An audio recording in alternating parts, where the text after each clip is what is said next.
नमस्तेस्तु भगवन् विश्वेश्वराय महादेवाय त्र्यम्बकाय त्रिपुरान्तकाय त्रिकाग्निकालाय कालाग्निरुद्राय नीलकण्ठाय मृत्युञ्जयाय सर्वेश्वराय सदाशिवाय श्रीमान् महादेवाय नमः।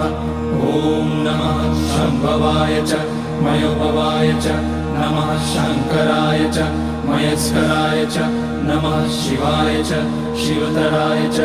ॐ त्र्यम्बकं यजामहे सुगन्धिं पुष्टिवर्धनम् उर्वारुकमिव बन्धनान् मृत्योर्मुक्ष्यमामृतात्। नागेन्द्रहाराय त्रिलोचनाय भस्माङ्गराय महेश्वराय नित्याय शुद्धाय दिगम्बराय तस्मै नकाराय नमः शिवाय।